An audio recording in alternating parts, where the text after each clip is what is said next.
سر کل ہم نے اختیار ولی صاحب کو اپنے پروگرام میں دعوت دی تھی، ان سے ہماری بات چیت ہوئی، اس میں انہوں نے ایسا کہہ دیا کہ مروت صاحب کی قیادت میں پی ٹی آئی کے 15 ارکان اسمبلی ان کی جماعت کے ساتھ جڑ چکے ہیں. تو اس پہ ہم آپ کی تھوڑی کلیریفیکیشن چاہیں گے کہ کیا ایسا واقعی ہو رہا ہے؟ بہت شکریہ. اختیار ولی صاحب کا وہ کلپ میں نے دیکھا ہے. میں نے کسی بھی فارورڈ بلاک کا حصہ بننے سے انکار کیا ہوا ہے، اور جنہوں نے رجوع کرنے کی کوشش کی ان کو میں نے واضح جواب دیا کہ میں خان کی پارٹی کو نہ تقسیم کر سکتا ہوں اور نہ میں خان کی پارٹی میں کسی بھی اسپلنٹر گروپ کا حصہ بن سکتا ہوں. میری تمام توقعات امیدیں خان صاحب سے ہیں. جس دن خان صاحب نے بلا لیا میرے تمام مسئلے مسائل پی ٹی آئی کے ساتھ سیٹل ہو جائیں گے. صحیح. سر آپ نے کہا کہ آپ خان کی پارٹی کو تقسیم نہیں کرنا چاہتے، لیکن پارٹی تو تقسیم ہو چکی ہے.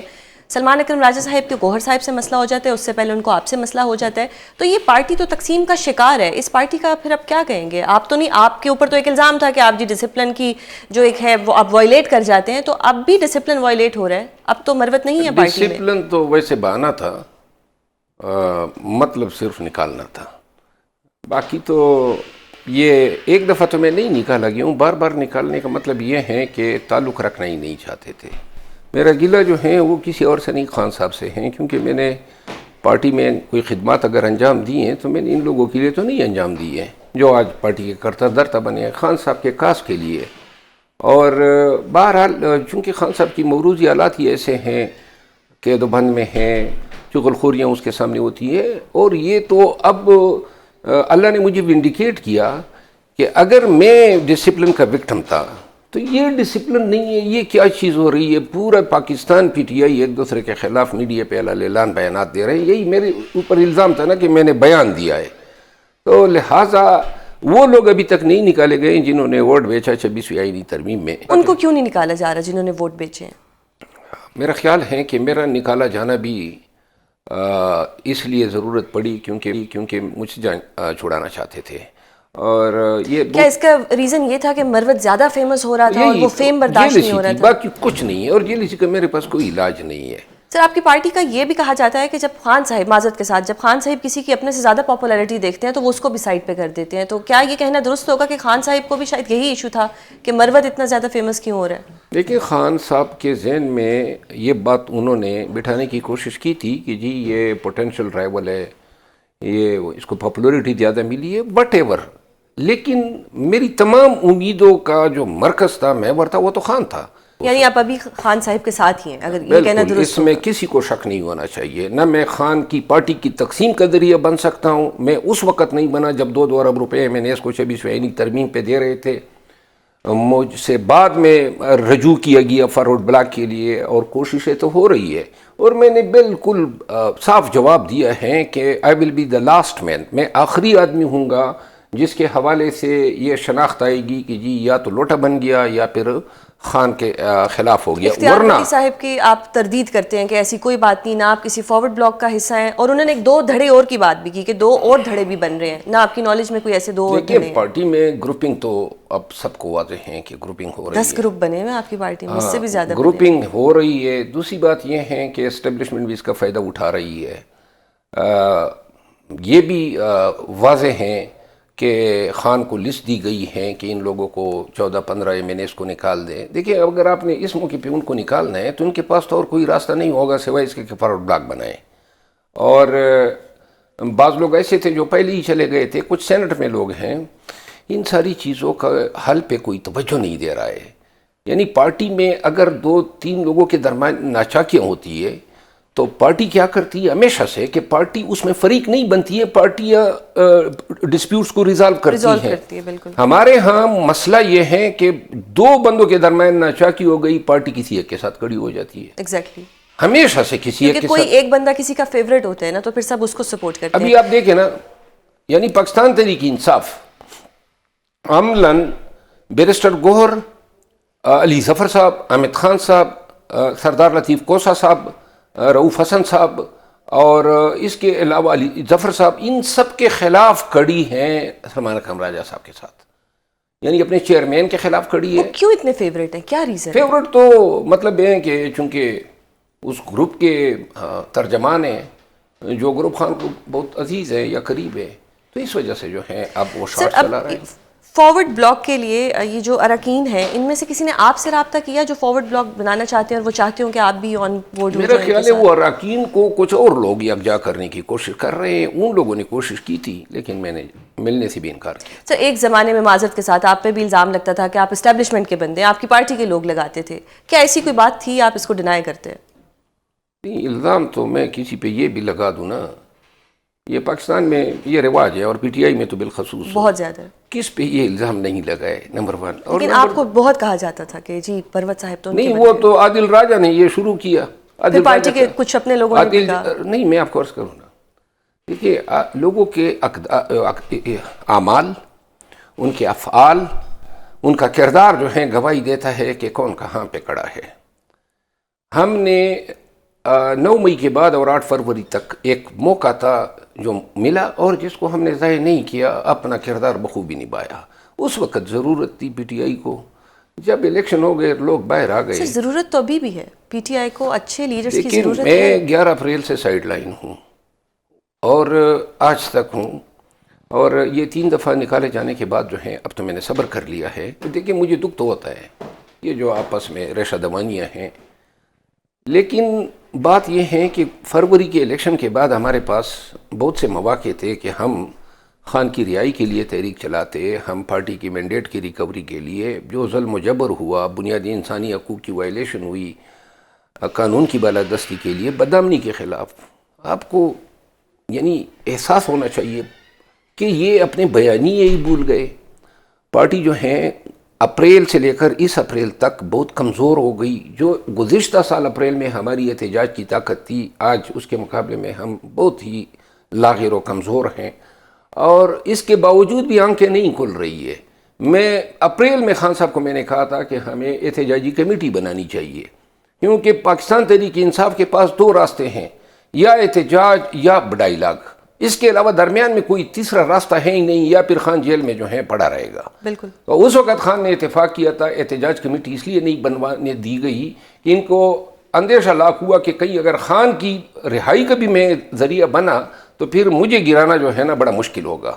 تو انہوں نے کیا تو کیا، یہ اپنے خان سے بھی لائل نہیں ہے، ایک بغض عمران الگ تھا، بغض مروت ہے، اس میں اب خان سے کوئی۔ میں قسماً کہتا ہوں کہ دیکھیں یہ سارے جو بیانیے میرے خلاف ہیں، یہ اپنے کنکاکٹڈ ہیں، اور اس لیے کہ دیکھیں وہ لوگ جن سے کچھ نہیں ہو سکا، جن سے صرف اتنا ہو سکا کہ جب ڈنڈے بردار یہ ایجنسیاں یہ ادارے پڑ گئے تو یہ چھپ گئے، بالکل وہ وفادار ہیں، اور جنہوں نے ڈنڈے کھائے، جنہوں نے پارٹی کو اٹھایا، جنہوں نے جل سے کنونشن کہے، وہ غدار ٹھہرے۔ یہ کون سی مطلب ہے؟ اعظم سواتی صاحب ایک دعویٰ کر رہے ہیں کہ وہ بدھ کو ایک خاص شخصیت سے ملنے والے ہیں، آپ کس طرح سے دیکھتے ہیں؟ یہ مذاکرات کوئی ہونے والے ہیں، وہ اسٹیبلشمنٹ سے مل رہے ہیں، یا وہ ویسے ہی کسی خاص شخصیت سے مل رہے ہیں جس کا وہ اتنا ڈنڈورا پیٹ رہے ہیں؟ میں تو یہ کہوں گا کہ اگر ایسی کوئی باتیں ہیں تو اس کو پبلک بیانیہ نہیں بنانا چاہیے۔ یس، یہی میرا سوال ہے کہ یہ میرا خیال ہے کہ مناسب یہ ہوگا، کیونکہ یہ پاکستان تحریک انصاف کے بیانیے سے مطابقت نہیں کھاتی ہیں۔ پی ٹی آئی جو ہیں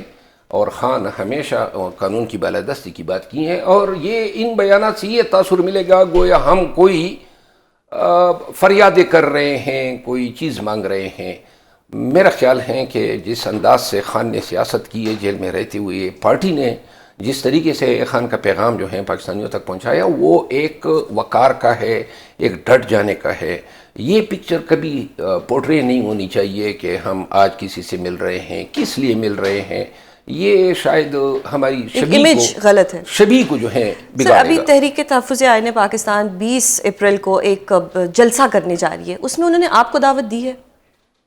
میں تو پی ٹی آئی میں جب تھا، اگر آپ کو حیرت ہوگی، جب میں پی ٹی آئی میں تھا تو مجھے نہیں بلاتے تھے، صحیح، کیونکہ جلسے میں جب جاتا ہوں تو پنڈال سے تو کچھ نعرے لگتے ہیں، اور وہ ان کو وہ یہ برداشت سننا نہیں چاہتے ہیں، تو لہٰذا فی الوقت تو ان کی یہ نہیں۔ البتہ شاید میں خود جو ہے پاکستان تحریک انصاف کے کچھ لوگوں نے مجھے دعوت دی ہے، سوات میں دی ہے، اس کے علاوہ پنجاب کے کچھ علاقوں میں دی ہے، وہاں میں جلسوں کے انعقاد کے لیے جا سکتا ہوں۔ صحیح، تو یہ کہنا درست ہے کہ مروت صاحب ابھی بھی پی ٹی آئی کے ساتھ ہیں، اور اختیار ولی صاحب نے جو دعویٰ کیا ہے آپ اس کی مکمل تردید کرتے ہیں کہ ایسی کوئی بات نہیں؟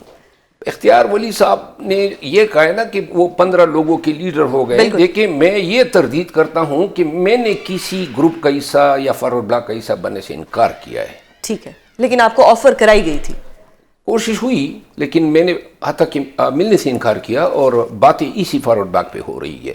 صحیح. تو اب ہم کیا کب تک دیکھ رہے ہیں محترم عمران خان صاحب کو جیل سے باہر, اور ان کی پارٹی کس طرح سے ان کو باہر لے کے آئے گی؟ کہ مذاکرات کی بات اگر کرتے ہیں تو اس کو نون لیگ والے ڈیل کہہ دیتے ہیں, عمران خان تھک گیا, ہار گیا, ڈر گیا. آپ کے جو آپ کی پارٹی سابقہ پارٹی تھی, یا یہ کہنا درست ہوگا کہ آپ کی تو پارٹی ہے, اس میں علیمہ صاحبہ, سلمان اکرم راجم صاحب یہ ایک بیانیہ بناتے ہیں کہ جی ہم کوئی مذاکرات نہیں کریں گے, کوئی ڈیل نہیں کریں گے. اگر مذاکرات نہیں ہوگی, ڈیل نہیں ہوگی, تو خان صاحب کس طرح باہر آئیں گے؟ 26ویں آئینی ترمیم کے بعد تو کورٹ پیکنگ مکمل ہو چکی ہے. دیکھیے میں آپ کو عرض کروں, پاکستان تحریک انصاف کے ورکرز اور پاکستانیوں کو یہ دیکھنا چاہیے کہ فروری کے الیکشن کے بعد جب پاکستان تحریک انصاف کی قیادت باہر آئی اور اپریل 2025 تک اس کا کردار کیا اطمینان بخش ہیں, کیا انہوں نے تسلی بخش انداز میں تحریک چلائی, کیا احتجاج کے لیے انہوں نے وہ کردار ادا کیا؟ اتنی بڑی پارٹی, پاکستان کی مقبول ترین پارٹی, اور خان آج کل پاکستان کا مقبول ترین لیڈر بنا ہوا ہے. یہ پے در پے ناکامیاں ہوئی. خان کو بار بار امیدیں اسی قیادت نے دی, ہم یہ کریں گے, ہم وہ تیر لائیں گے. رمضان کے بعد فوراً انہوں نے کہا جی کہ ہم نے تحریک چلانی ہے, تحریک پہ خاموش ہو گئے. جلد سے یہ نہیں کر سکتے, جا کے پشاور میں نشترال میں کنونشن کر لیتے ہیں. ضرورت آپ کو ہے کہ آپ پنجاب کو اٹھائیں. تو جدھر انہوں نے محنت کرنی ہے جہاں پہ, اور دیکھیں نا جی, ایک دفعہ کوشش کریں پکڑے جائیں گے, ساری عمر تو نہیں رہیں گے. جلسہ جلوس 148 188 ہوتا ہے, 780 بھی آپ لوگوں کی دوسری دفعہ 780 تو ویسے ہی مذاق بنا ہوا ہے, تو دوسری دفعہ یہ پکڑیں گے. لیکن دیکھیں نا کتنے ایم این ایز ہیں پنجاب سے, اور کتنی بڑی قیادت ہے. اگر ہر ایک جرت کرے اور اپنے حلقوں میں جلسے رکھ لے, ایک دفعہ رکھیں, دوسری دفعہ رکھیں, تیسری دفعہ رکھیں. سر اب مائنز اینڈ منرلز ایکٹ جو ایک آ رہا ہے, کے پی سے آپ کا تعلق ہے, آپ کو لگتا ہے کہ یہ کوئی صوبے کے وسائل کے اوپر کوئی قبضہ ہے, کوئی 18ویں ترمیم کے اوپر کوئی یہ اس کی خلاف ورزی ہو رہی ہے؟ کس طرح دیکھتے ہیں آپ اس میں؟ میرا 2 ٹوک موقف ہے. میں نے اس مسودے کو پڑھا ہے. اچھا, آپ نے سارا پڑھ لیا؟ سارا پڑھا ہے. میں اس کے ناقدین کو کہنا چاہتا ہوں کہ وہ شک بتا دیں جس شک کے ذریعے لوگوں کو اندیشہ ہے کہ صوبہ مرکز کو اپنے اختیارات سونپے گا. لیکن جو باہر کی کمپنیاں آئیں گی وہ تو آ کے مرکز سے ہی بات کریں گی نا. نہیں, باہر کی جو کمپنی آئیں گی نا, پاکستان کا قانون, آپ خود قانون دان بھی ہے, آپ کو علم ہے کہ اگر کسی نے انڈسٹری لگانی ہے, اور ضروری ہے مائنز کے لیے آپ نے ادھر انویسٹمنٹ کرنی ہے, اور کم از کم 50 کروڑ سے کم رقم پہ انڈسٹریاں نہیں جائیں گی. بالکل. اب جو بیرون ملک یہ آئیں گی کمپنیز, انہوں نے اگر انویسٹمنٹ کرنی ہے, کوئی آپ نے ان کے ساتھ جوائنٹ وینچرز کرنے ہیں یا ان کو مائننگ کے ٹھیکے دینے ہیں, باہر کی کمپنی پاکستان کے قوانین کے تحت صرف ریاست کو ایز اے ساورن گارنٹر لیتی ہے, اور یہ انٹرنیشنل لا ہے. تو لہٰذا مرکزی حکومت, یعنی آپ کے لحاظ سے اس میں کچھ بھی ایسا نہیں کہ مجھے تو نظر نہیں آ رہا ہے. مجھے تو اس کے پیچھے محرک یہ نظر آ رہا ہے کہ بیسیکلی ایک علی امین خان کو جو ہے ایک تنبیہ ہے کہ جی اگر ہم نہیں چاہتے ہیں تو آپ قانون سازی بھی نہیں کر سکتے ہیں. صحیح. باقی اس سے کوئی اور مقصد تو سر نہیں ہو رہا ہے. اب آپ نے اس کی بل کی سائڈ لے لی ہے, اب آپ کے اوپر ایک اور الزام آپ کی جماعت لگا دے گی کہ جی آپ اسٹیبلشمنٹ کے بندے ہیں اس لیے آپ اس بل کی سائڈ لے رہے ہیں. نہیں, لیکن صرف میں نے تو نہیں لیا ہے نا, علی امین گنڈا یہ تو نہیں, پوری کے پی کی کابینہ کا یہ موقف ہے. تو پھر علیمہ بیوی کو کیا اعتراض ہے؟ یعنی کہ مطلب یہ ہے کہ سلمان اکرم راجہ اور علیمہ خانم کے موقف سے اگر کوئی دوسرا موقف اٹھاتا ہے تو بس وہ اسٹیبلشمنٹ کا ہوگا. اسٹیبلشمنٹ تو چلے. صحیح. سر اگر دوبارہ فیئر اینڈ فری الیکشن ہوتے ہیں تو مروت صاحب اپنے ووٹ بینک سے الیکشن لڑیں گے یا خان صاحب کی ٹکٹ پہ الیکشن لڑیں گے؟ اگر میری یہ صورتحال رہی تو میں الیکشن ہی نہیں لڑوں گا. الیکشن نہیں لڑیں گے؟ نا, میں نے کیا ہے, یہ سیاست میں ہم نے کیا کمایا, اچھی بلی وکالت, اچھی بلی زندگی, یہ ٹینشن, یہ پرچے, ہر دوسرے دن عدالتوں میں بطور ملزم پیش ہوتے ہیں, دہشت گرد ہم ٹھہرے, قاتل ہم ٹھہرے, گھر ہمارے گرائے گئے. کیا ہم نے اس میں کمایا؟ سارا جھوٹ ہے. یہ اتنے بڑے بڑے جفادری لیڈر آ کے میڈیا کو جھوٹ بولتے ہیں. مجھے پتہ ہوتا ہے نا, سارے بیانیوں کو مجھے پتہ ہے حقیقت کیا ہے. جھوٹ بتایا گیا, علی امین خان نے خان کے پاس جا کے رضامندی دی کہ جی میری ذمہ داریاں کم کر لیں اور مجھ سے صدارت لیں. اتنا بڑا جھوٹ, یعنی کس نظروں سے آپ لوگوں کا سامنا کریں گے؟ پھر یہ دوسرا بڑا جھوٹ کہ جناب ابھی جو انہوں نے عمر ایوب خان کو کہ جی عمر ایوب خان نے استعفیٰ دے دیا. کیا استعفیٰ دیا؟ استعفیٰ طلب کیا گیا. اور میں آپ کو مزے کی بات بتاؤں, آج تک عمر ایوب خان کا استعفیٰ منظور ہی نہیں ہوا ہے. منظور ہی نہیں ہوا. اور یہ سلمان اکرم راجہ صاحب کو تو یہ بھی عداوت ہے نا بیرسٹر گور صاحب سے کہ اس کو قبول کرو اور میرا نوٹیفیکیشن کرو. پی ٹی آئی کو یہ علم ہونا چاہیے جس دن سلمان اکرم راجہ صاحب کا نوٹیفیکیشن نے کر دیا, الیکشن کمیشن نے پی ٹی آئی کا وجود ہی ختم کر دینا. کیونکہ الیکشن لاز ہیں. آپ کا قانون یہ دیکھیں نا جی, وہ ایک لا میں ایک پرنسپل ہوتا ہے. پہلے آپ کو یاد ہوگا ناظم نائب ناظم کے الیکشن ہوتے تھے. اگر ناظم کے الیکشن میں نائب ناظم کی بھی اگر ڈسکوالیفائی ہو جاتا تھا تو وہ ناظم کو بھی ڈبو دیتا تھا. بالکل. تو لہٰذا اگر آپ جنرل سیکرٹری کو, اور یہ ایک ہی پینل تھا نا, صحیح, تو لہٰذا اور یہ بلوچستان اور کے پی کی ممبران الیکشن کمیشن نے ان پہ یہی ویوز بھی دیے ہوئے ہیں. صحیح. تو یہ کہنا درست ہے کہ اگر پی ٹی آئی آپ سے آ کے آپ کو منا لیتی ہے, خان صاحب آپ سے بات کر لیتے ہیں اور پھر وہ آپ کو کہتی ہے کہ الیکشن لڑیں, تو آپ لڑیں گے؟ دیکھیے, میں خان صاحب سے جب ملوں گا نا, مجھے پتہ ہے نا ان لوگوں نے 1 سال وقت ضائع کیا. یہ مزید بھی کریں گے. انہوں نے وقت ضائع کیا. میں یہ ذمہ داریاں مانگ رہا تھا احتجاج کی, مجھے پتہ تھا لوگ میرے ساتھ نکلنے کو تیار تھے. دیکھیں 9 مئی کے بعد ہماری کوششیں تھی, لیکن ہماری کوششوں کے ساتھ خان کے چاہنے والے تھے, جو لوگ اتنے لاکھوں کی تعداد میں ہمارے ساتھ نکلے. مجھے علم ہے نا لوگ نکلنا چاہتے ہیں خان کے لیے, لیکن کوششیں صحیح ہونی چاہیے. اس منتشر قیادت کو دیکھتے ہوئے پی ٹی آئی کا ورکر کس طرح نکلے گا اور کیوں نکلے گا, کوئی اعتماد آئے گا؟ انہوں نے 1 سال وقت ضائع کیا, بڑا قیمتی وقت تھا. تو شاید اور بھی کریں گے, کیونکہ اپنی موجیں ہیں. خان اندر جیل میں بیٹھا ہے, باہر لوگوں کی موجیں ہی موجیں ہیں. کوئی یہ کہنا تو درست ہی ہوگا. پھر میرا خیال ہے کہ یہی موجیں ہیں, یہی لوگوں نے وقت کا یہ استعمال شروع کیا کہ خان کی قید و بند کو دیکھتے ہوئے پارٹی کے اندر اپنی پوزیشنیں مستحکم کر رہے ہیں. بالکل. اور مخالفین کو گرا رہے ہیں. لیکن اگر پی ٹی آئی آپ کو ٹکٹ دے گی تو پھر آپ الیکشن لڑیں گے دوبارہ؟ میں کیونکہ میں اس پہ چاہتی ہوں کہ مروت صاحب میرا خیال فیس ہے کہ میں سوچوں گا, یہ نہیں ہے میں مطلب بدل ہوں, ٹھیک ہے, ڈس اپوائنٹڈ. اور اگر یہ نہیں ٹکٹ دیں گے تو پھر آپ کسی اور پارٹی کے ساتھ الیکشن لڑیں گے یا نہیں؟ بیکاز سر ہم چاہتے ہیں کہ آپ جیسا ایسٹ جو ہے وہ ہمارے حوالوں میں بیٹھے. میں تو بار بار کہہ چکا ہوں نا کہ میرا سیاسی سفر جو ہے خان کے ساتھ شروع ہوا ہے, اور خان اگر نہیں رکھے گا تو کسی اور پارٹی کے ساتھ نہیں ہوگا. بہت شکریہ سر پروگرام میں اپنا قیمتی وقت دینے کے لیے.